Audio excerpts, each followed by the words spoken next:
예를 들어 난 날씬한 여자가 좋아. 근데 살다 보면 뚱뚱해지지. 아니면 성격도 예전에는 카리스마가 있었어. 근데 세월이 지나면서 온순한 성격이 돼. 애견남이 됐어 막. 그럼 안 맞나? 막 연락의 빈도나 기념일을 챙긴다거나 막 이런 것들이 사랑의 척도가 되진 않는다. 그래서 약간 잘 맞는 사람들은 기대의 폭이 낮다기보다 다정이들 안녕. 저는 태교 여행과 생일 겸 나트랑으로 휴가를 왔거든요. 나트랑으로 여름 휴가를 와서 카메라를 켰는데 어제 이 퓨전 리조트 안에 있는 레스토랑을 갔거든요. 그 레스토랑 저희 테이블 뒤편에 있던 커플 부부가 좀 다투시더라고요. 그래서 연인들끼리 되게 많이 다투기도 하지 하면서 연인들끼리 왜 다툴까, 다투는 이유가 무엇일까에 대해서 어제 저녁에 남편이랑 잠들기 전에 되게 토론을 많이 했거든요.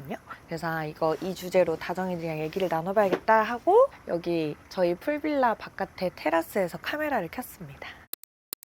그래서 왜 연인들끼리 많이 다투는가에 대해서 저희가 어제 잠들기 전에 한 5가지 서로 다른 이유를 티키타카 해봤거든요. 먼저 첫 번째, 연인끼리 다투는 이유는 신뢰가 다소 없기 때문에, 신뢰가 많이 쌓여있지 않기 때문이다 라고 얘기했어요. 첫 번째 포인트는 저희도 만난 지 2개월 됐을 때 제주도 여행을 갔잖아요. 그때 서울로 돌아가는 날이었는데 대판 싸워가지고, 대판도 아니야, 그때는 약간 어색할 때라 아주 잔잔하고 크게 싸워가지고 비행기에서 한마디도 안 하고 결국 김포공항 도착해서 각자 갔잖아요. 그때 진짜 헤어질 뻔했죠. 네. 왜 그랬어요?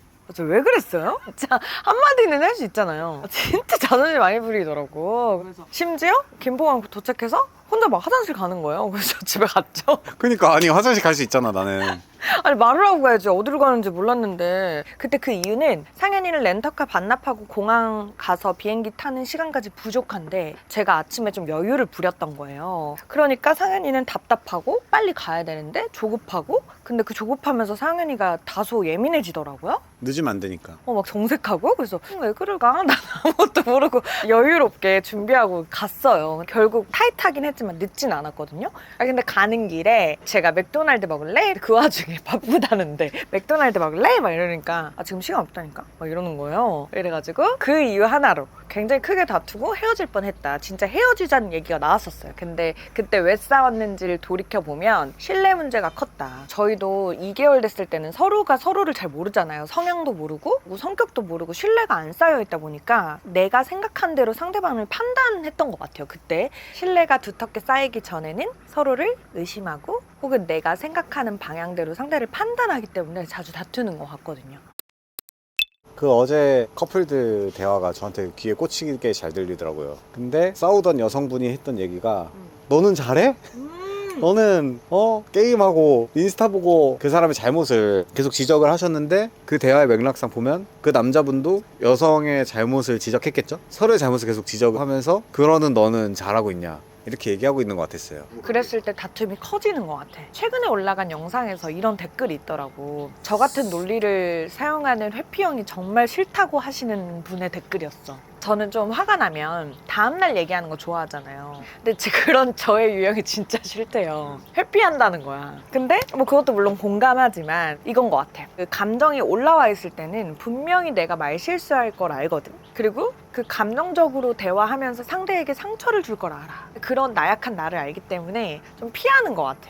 그런 모습을 보여주기 싫어서. 근데 그것도 이기적일 수 있지. 나의 이기적인 마음일 수 있지만 그게 서로의 관계를 위해선 당장 부딪히는 것보단 낫다고 판단한 것 같아. 그게 방금 상현이 말한 네가 잘못했네, 내가 잘못했네가 그 감정이 올라와 있을 때는 그것밖에 생각이 안 나고. 얘를 설득시키려고. 맞아. 내 마음을 알아달라는 건데 결국 상대를 상처 주면서 내 마음을 알아달라는 거잖아. 너보다 내가 더 힘들었다고. 그래서 그 감정이 확 올라와 있을 때는 약간의 거리를 두는 게 조금 더 지혜로운 방법이었던 것 같아. 경험과 데이터상. 근데 오래 회피하는 건 좋지 않은 것 같아. 긴 시간, 하루를 넘기지 않는다. 그러니까 반나절 정도 각자 일하는 시간을 가질 때나 잠이 드는 시간 정도 거리를 두지만 하루 이상 넘어가면 도대체 뭐 때문에 싸웠는지 잃어버려. 그래서 풀기가 민망해져. 저 그거 맞거든요. 일본의 어떤 부부가 맞아, 얘기해줬잖아. 20 몇 년째 29년째 삐져가지고 말을 안 한다고. 아들이 제보했다고. 단 한 번도 대화하는 거 못 봤다고. 그게 남편이 얘기하는 게 자식들이 태어나서 자기한테 소홀했기 때문이래. 그래서 29년간 말을 안 했다는 거야. 그건 진짜 말이 안 되는 거지. 하루도 넘기면 안 돼. 반나절을 넘기지 않는 선에서 감정을 조금 제어하고 컨트롤할 수 있는 사람이어야지 좀 다툼이 덜하지 않을까. 그래서 저희 레스토랑 뒤편에서 그 커플이 싸우고 있는데 상현이 아직 그 연애하고 있는 것 같아, 부부 같아 했는데 제가 연애하고 있는 커플 같다고 했거든요. 그 이유는 약간 어려 보이신 것도 있었는데 커플 바이브였어요. 부부 바이브가 아니라 커플 바이브. 약간 부부는 그려려니 하는 게 좀 생기는 것 같거든요. 근데 투닥투닥하는 커플 바이브였다. 그 뒤에 또 부부가 있었잖아요. 맞아. 우리 어제 수영하다가 또 다른 부부가 하나 있었어요. 그 애기랑 애기 엄마 물에서 원래 놀고 계셨어요. 너무 귀여웠어, 애기 소리. 한 튜브에 타가지고 재밌게 노시는데 제가 이제 이렇게 볼 때마다 그 와이프로 추정되시는 분이 이렇게 계속 쳐다보시더라고요. 그래서 왜 이렇게 쳐다보시나 했는데 남편을 기다리고 계셨더라고요. 그래서 남편이 결국 왔어요. 왔는데 바로 오시자마자 우리 사진 빨리 찍어줘 했더니 남편이 네 하고 사진 찍고. 그 상황에서 사진 찍어 이렇게 명령조로 얘기하면 또 싸울 수 있거든요, 연인끼리는. 근데 네 이러셨다고. 그리고 뭐 또 요청하니까 네. 이거 가져와, 네. 저거 가져와, 네 하시는데, 근데 그게 약간 복종의 의미보다는 저는 기브앤테이크로 이해했거든요. 예를 들면 내가 아이를 돌보고 있어. 근데 당신이 당신 볼일을 보고 왔으니 내 말 들어. 네. 이런 부부끼리의 기브앤테이크였던 것 같아요. 그 남자분이 아마 담배를 태우고 오셨겠지? 그러니까 아내는 그걸로 뭐라고 하진 않고 요청을 하나 하는 거지. 그러니까 암묵적인 이해와 신뢰가 조금 쌓여 있는 것들이 부부 바이브인 것 같아. 신뢰가 좀 쌓여야 암묵적인 오케이들이 많이 발생하면서 서로를 보채지 않는다. 내 뜻대로 되지 않아서 많이 다투는 것 같은 게, 내 뜻대로 되지 않아서 서운함이라는 감정이 생기는 것 같거든? 예를 들면 휴가 와서 분명히 우리 커플 사진 찍기로 했는데 남자친구는 혹은 남편은 면도도 안 하고 내 얘기하는 거 같은데. 아니야. 내가 생각했던 얘기하는 여행은 이런 느낌이 아닌데? 막 이런 걸로 갑자기 삐지는 거야. 그러면 남자는 전혀 모르잖아, 뭐 때문에 삐졌는지. 그러니까 내가 생각한 계획이나 내가 생각한 뜻대로 되지 않을 때 갑자기 토라지거나 혹은 다툼으로 이어지는 것 같아. 그러면서 거기에 그간 서운했던 거를 쌓아가면서 폭발하는 거지. 예를 들면 여행 스타일이 진짜 다른데, 저는 여행 도착하면 무조건 캐리어를 풀잖아요. 어떤 숙소에 도착하면 상현은 숙소를 둘러보고 저는 캐리어를 열어서 옷장에 이 2박 3일, 3박 4일 머물 이 호텔이나 리조트에서 입을 옷들을 다 걸어놔요. 가져온 옷들을 한 벌도 안 입고 가지 않기 위해. 근데 만약에 내가 이걸 걸고 캐리어를 정리하는 게 우선순위라고 해서 숙소를 구경하는 상현에게 이거 걸어, 이거 정리해, 이거 캐리어 이거 정리해야 돼, 계속 이렇게 요구했으면 되게 피곤했겠지. 근데 그러지 않고 우린 각자 할 일을 하잖아요. 한 예를 드는 거지만 제 얘기하신 것 같은데. 그걸로 오래 다투질 않잖아요. 참고 있는 거다. 아니요, 그냥 스타일이 다를 뿐이다. 그걸 강요하고 예민하게 구니까 고달파지는 거다. 다투면 좋은 사람 없잖아요. 비싼 돈 주고 여행 왔는데. 저는 그건 있는 것 같아요. 지금 이성이잖아요. 이성. 그러니까 성이 다른 거잖아요. 성이 다르기 때문에 그 다름을 좀 이해할 필요는 있을 것 같아요. 예를 들어 여자끼리 싸우는 거는 또 다른 형국이잖아요. 또 남자끼리 싸우는 것도 다른 형국이거든요. 근데 남자랑 여자랑 싸워요. 이러면 이제 좀 다른 게 있는데 그걸 좀 이해할 필요가 있지 않나. 이렇게 약간 감성이 좀 다를 수도 있기 때문에 그 이성 간의 다툼은 조금 더 어려워지는 이유인 것 같아. 그래서 근데 그런 걸 한번 이해해보면 좋을 것 같고, 두 번째는 이 불안형, 안정형. 제가 밈 중에도 엄청 많은 게, 불안형 사람이 우리 이렇게 만나도 되는 걸까? 안정형이 이제 대답하는 거죠. 뭐래, 밥이나 먹자. 그리고 불안형, 응 알겠어. 잘 맞는 거야. 그러니까 불안형이 만나지 않고 불안형, 안정형이 만나면 또 잘 맞지 않나. 오히려 안정형이 만나면 좀 지루할 수도 있을 것 같거든. 지루한 게 좋은 거예요. 그럼 우리는 뭐 같아? 우리요? 불안형. 불안형 같아? 왜? 근데 이제 안정적인 부분들이 좀 다른 거죠. 서로 잘 잡아주는 거죠. 그런구나. 근데 그 말은 맞는 것 같아. 불안을 느끼고 안정을 느끼는 포인트들이 다르면 상호 보완이 되는 것 같아. 맞아요. 그러니까 결국에 이 기준대로 맞추기 전에 내가 어떤 성향인지 파악하는 거. 네, 그리고 이 사람 어떤 성향인지 알면서 조금씩 이제 양보하면 되는 거죠. 그 양보한 걸 알려주고. 서로 건드리지 않아야 될 버튼을 건드리지 않고. 영린 같은 거. 맞아, 영린을 누르지 않고. 그리고 세 번째, 내 신호를 상대가 읽지 못하거나 내가 상상하고 내가 원했던 반응이 돌아오지 않을 때 엄청난 실망감을 느끼는 거지. 포인트는 기대인 것 같아. 기대. 상상 속의 기대. 예를 들면 더블 데이트 하다가 많이 다투잖아요. 커플들끼리 서로 비교하면서 야, 저 여자친구는 저렇게 다정하고 상냥한데 저런 것까지 챙겨주는데, 야, 저 남자친구는 봐라, 저렇게 데리러 오는데, 저 남자친구는 저런 거 선물해주는데. 비교와 상상 속의 기대가 자꾸 어긋날 때 상대방은 잘못한 게 없어도 비교해서 잘못한 게 있는 거야. 그래서 다투게 되는 거. 그러니까 그럼 그 사람 만나야지. 근데 그게 딱 한 편만 보는 것 같아. 예를 들면 엄청 상냥하고 다정하고 잘 챙겨주는 여자친구가 있다고 생각해봐. 그러면 왜 상냥하고 다정하겠어? 뒤에서 챙겨주고 더 다정하겠지, 남자친구도. 그래서 결과값이 나온 건데, 결과값만 보고 그 과정에서 얼마나 서로에게 배려했는지 고려하지 않는 거지. 그래서 약간 이기심?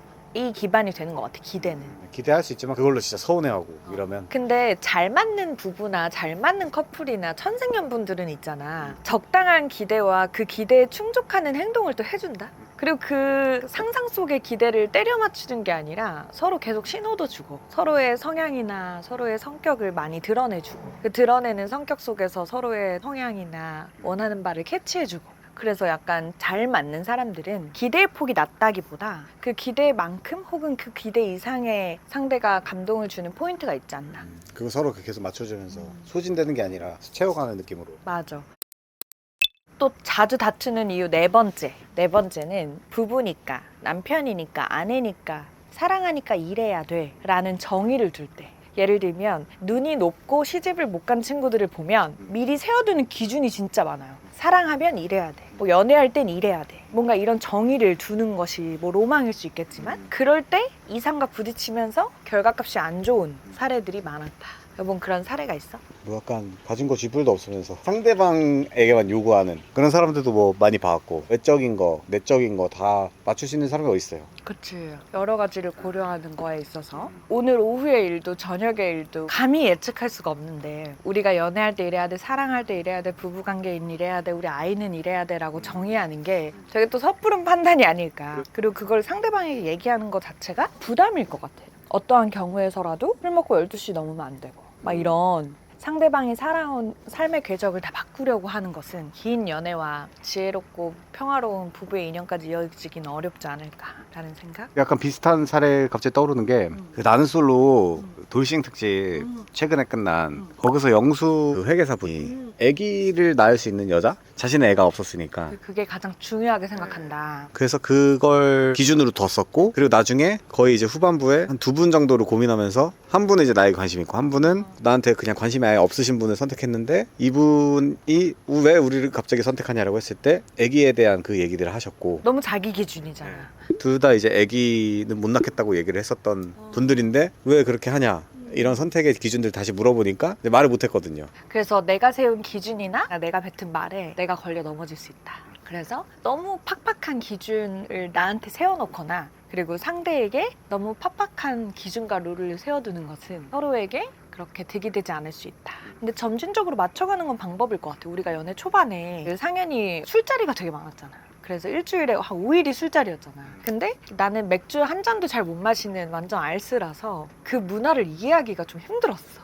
그래서 약속이 이제 5일차가 됐을 때 그때 얘기했잖아. 이렇게 지속된 술자리가 많으면 싸울 수도 있을 것 같다. 나름의 경고였지. 그래서 바로 이제 적당히 술 약속을 줄이고 이제는 빵그리가 있어서 혼술하거나 나랑 한잔 하는 정도의 수준이 된 거지. 여보의 행동과 태도가 우리의 관계를 더 튼튼하게 만들었지.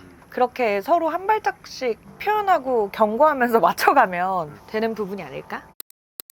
기준이 당연히 뭐 있겠지만 사람마다 그게 이제 절대적이라는 생각을 하면 안 될 것 같아. 그럼 예를 들어 그 기준이 좀 틀어져. 예를 들어 난 날씬한 여자가 좋아. 근데 살다 보면 뚱뚱해지지. 아니면 성격도 예전에는 좀 뭔가 카리스마가 있었어. 근데 세월이 지나면서 온순한 성격이 돼.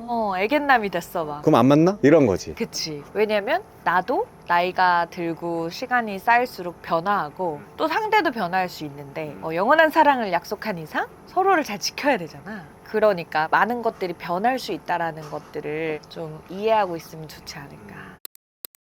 그리고 이런 게 많더라고. 우리 다정이들이 연락 문제가 많아. 연락의 횟수나 빈도가 사랑에 크기나 무게인 것처럼 많이 불안해하더라고. 연락 부분 어떻게 생각해, 상현은? 난 다 조선시대로 한 번씩 돌아가보는 상상을 한번 해봤으면 좋겠다. 카톡 없을 때, 핸드폰 없을 때. 아무것도 없을 때 그때도 그게 사랑이 아니라고 생각할 건지.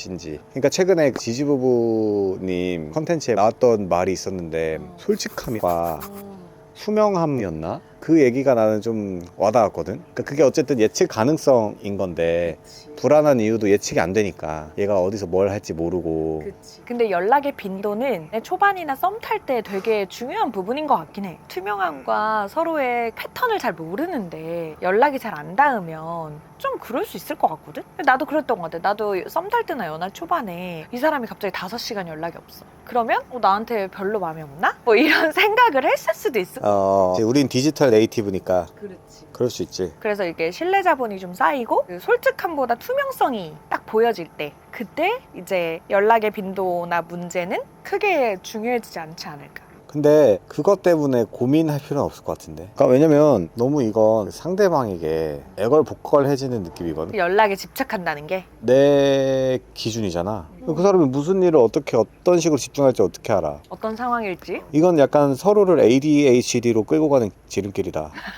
연락에 집착하는 거? 그렇게 생각하지 않아? 근데 상현도 연애 초반에 내가 잘 시간이네요 안녕히 주무세요 하고 연락을 끊고 그랬을 때 별로 내가 마음에 없는 줄 알았다며. 그치. 그러니까 그게 나는 배려였거든. 그러니까 이 연락에서 약간 미스커뮤니케이션이 날 수 있는 거야. 그치. 그래서 연락에 집착하지 말자. 그러니까 나는 이제 자고 싶어서 잘 자 했어. 근데 상대방은 잘 때까지 예를 들어 통화를 이렇게 하다 잠들어야 돼. 그런 사람들이 있더라고. 그치? 난 아니야. 그럼 이제 자야자 했는데 이 사람은 나 그만큼 안 좋아하네. 이거 역시 자기 기준으로 본 거잖아. 그러니까 서로 계속 1분에 한 번 핸드폰 봐야 되는 거 아니야. 그러니까 그게 막 우선순위가 아니라고 하는 게 아니라 이 사람도 이 사람의 삶이 있으면서 같이 삶을 맞춰가는 거잖아. 어느 정도 그러려니가 필요하지 않을까? 그래서 막 연락의 빈도나 기념일을 챙긴다거나 막 이런 것들이 사랑의 척도가 되진 않는다. 뭐 감동의 포인트는 될 수 있겠지만 그게 사랑의 뭐 무게나 척도로 견주는 건 서운하게 되고 탓하게 되고. 맞아. 그래서 연락 너무 신경 쓰지 마라. 맞아. 연락은 사랑의 척도가 아니다. 좋으면 어련히 하겠지. 때 되면 어련히 하겠지. 인생을 약간 롱폼처럼 대해야죠. 쇼폼처럼 도파민 빵빵빵 하지 말고. 내 삶을 챙기고 상대방의 패턴도 익히고 만났을 때 서로한테 집중하는 그런 관계라면 튼튼한 사랑을 키워나갈 수 있지 않을까. 이성은 비즈니스는 이제 쇼폼으로 해줘야죠. 팡팡팡 도파민 터지게요. 마지막으로 연인들이 다투는 이유인 것 같은 건 에너지 고갈, 감정 소비를 많이 일으키고 몸이 힘들 때 그때 조심해야 되는 것 같아. 예를 들면 상대가 일이 좀 풀리지 않아. 상대가 많이 피로해 있어. 그거에 서운할 수 있잖아, 내가. 그때 또 다툴 수 있는 포인트인 것 같거든. 인간은 또 감정의 동물이기 때문에 일과 삶, 가족과 비즈니스를 완전히 분리할 수는 없잖아. 약간 얽히고 설켜 있는데 내가 일하다가 되게 불편한 감정을 가지고 집에 왔어. 그걸 끌고 들어가는 거는 옳진 않지만 총량이 있으니까. 그치, 에너지의 총량이 있으니까. 그래서 상대의 역할이 되게 중요한 것 같아. 내가 예민해 있을 때 상대가 그 나의 감정을 조금 이해해주고 케어해주면 고맙잖아. 그치. 그게 반대로 감동 포인트가 될 수 있지. 제가 또 뭐 하나 봤는데 내가 집에 와서 아무것도 안 하는 이유 하면서 시작하는 릴스였어요. 그 남성분인데 타이공이래요. 그 일하는 동안 엄청 힘든가 봐요. 우리도 인테리어 이런 거 하면 고생 많으시잖아요. 그래서 아내가 현장에 한번 와보고 나서는 남편은 집에서 좀 쉬었으면 좋겠다 해서 이제 뭐 그런 릴스를 올린 거죠. 근데 거기에 댓글이 진짜 수두룩 빽빽해요. 공감이야 아니면 와 부럽네요. 와 아내도 남편도 너무 리스펙해요. 다른 쪽은 그럼 아내는 일 안 하냐. 서로 배려하면서 산다. 근데 보면 또 그럴 수는 있죠. 그래서 이제 역할을 나눠서 이렇게 하는 거니까. 근데 아내가 너도 설거지 해야지 집에 오면 너도 분리수거 해야지 이래봐요. 내가 하루 종일 뭐 집안일 했으니까 너도 해야지. 이렇게 또 다툼이 되는 거지. 그런 거지 않을까요? 역할에 대한 얘기뿐만 아니라 다. 이게 맞아. 상대를 온전히 이해하기는 어려울 수 있으나 너의 몸을 내 몸같이 해라라는 성경의 구절이 있잖아. 그러니까 당신의 상황과 당신의 피로와 이런 것들을 상대가 막 구구절절 설명하지 않아도 내가 먼저 알아주고 이해해주는 이런 이타적인 마음을 가지고 사는 것이 다툼 없이 지혜롭게 사는 방법인 것 같아. 맞아요. 네 일이니까 네가 감정 알아서 케어해는 그러면 왜 연인해? 왜 부부해? 그치? 한 배를 탔으면 그 배에 각자의 일을 열심히 잘 해낼 수 있게 케어하는 것도 한 팀인 것 같아. 그래서 다투지 않고 장기 연애로 가는 사람들의 특징, 연애를 하면서 썸 탈 때 빠그라지거나 아니면 초반에 헤어지지 않고 장기 연애를 잘하는 사람의 특징은 정답을 밖에서 찾지 않고 상대의 마음을 추측하지 않는 사람. 예를 들면 우리 해니크 댓글에도 이런 게 많은데 3달째 썸 타고 있는데 진전이 없어요. 끝내야 될까요? 이 댓글이 있더라고. 그 댓글에 또 감사하게도 또 대댓글을 많이 달아주셨어. 3개월이면 끝내야죠. 이미 끝내야 될 때가 됐습니다. 이렇게 댓글을 달아주시는 거야. 근데 저는 너무 안타까웠어. 그러니까 상대의 마음을 내가 추측해서 대화를 종결하거나 인연을 끝맺는 건 너무너무 아쉽다. 썸 탈 때나 초반의 연애를 길게 끌고 갈 수 있는 이유는 상대의 마음을 함부로 내가 추측하지 않는다. 내가 본 것만, 내가 들은 것만, 내가 이해한 저 사람을 믿고 저 사람과 대화할 줄 아는 사람이어야 된다. 이런 생각을 해. 상현, 두 번째가 있어? 빡친 포인트가 비슷하다. 너무 공감돼. 이게 즐거운 포인트가 비슷한 거는 친구도 그럴 수 있잖아요. 근데 이제 롱롱타임 같이 시간을 오래 보내는 인연이 되는 장기 연애는 서로 화가 나는 포인트가 비슷한 거. 빡친 포인트가 비슷해서 같이 화낼 수 있는 사람인 거죠. 이게 내부에 적이 있으면 안 되고 외부에 적이 있어야 끈끈해지거든요. 만약에 빡친 포인트가 다르잖아요? 그러면 내가 되게 이상한 사람이 되는 경우가 많아. 왜 저런 걸로 화내? 맞아. 우리는 빡친 포인트가 뭐가 비슷할까? 우리 친절하지 않은 거. 맞아. 쓰잘데기 없이 불친절한 사람들이 있어요. 그렇게 하등 도움이 안 되는데 상대에게 불쾌감을 줄 만큼의 불친절한 사람들이 있죠. 그거를 좀 못 견뎌하는 것 같아. 그치? 맞아요. 빡친 포인트가 비슷한 사람들이 은근히 잘 맞는다. 그리고 제가 봤을 때 오래가는 커플들을 보면 안 싸우는 게 아니거든요. 근데 잘 싸워요. 잘 싸우는 이유는 먼저 상대방의 문제를 들고 일어나는 게 아니라 나의 문제를 인지하고 있어. 상현이 잘해주는 말이 있거든요. 저는 그냥 대수롭지 않게 넘어갔는데 상현이 나중에 내가 예민했는데 이렇게 말해줘서 고마워 이런 적이 많잖아. 그렇게 내가 어떤 부분에서 먼저 잘못했는지를 내가 얘기할 수 있는 사람. 그리고 그 뒤에 조금 더 지혜로운 방법은 찾을 수도 있잖아. 맞아요. 둘이? 맞아요. 그런 포인트인 것 같아. 안 다투는 게 아니라 잘 다투는 커플. 그래서 우리가 결혼한 것 같아요. 그래서 그런 것도 있겠죠? 제가 잘 맞춰줘서.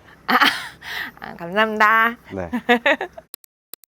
그래서 저희가 이 다투는 이유 5가지들을 좀 이렇게 대화를 나누고 짚어보니까 결국 연인이나 또 가족들이나 또 부부들끼리 다투는 이유는 상대가 막 크게 잘못해서가 아니라 나의 불안이나 나의 기대나 나의 마음의 여유 부족인 경우가 많더라. 그래서 나의 불안을 잘 다스리고 또 나의 마음의 여유를 좀 만들면 상대와 다투는 스트레스를 훨씬 더 많이 줄일 수 있지 않을까. 그게 날 위한 일이잖아요. 내 편이랑 내가 계속 싸우면 나만 힘드심. 그치, 나에게 출혈이 오는 거니까. 이 이유 말고도 혹은 이 이유에 공감하는 우리 다정이들이 있으면 댓글로 남겨주시면 같이 서로 덜 다투고 지혜롭게 사랑하는 방법을 깨우칠 수 있지 않을까 싶습니다. 뭐 저희도 안 다투지 않아요. 저희도 잘 다툽니다. 잘 다투면서 살아갑시다. 안녕. 안녕.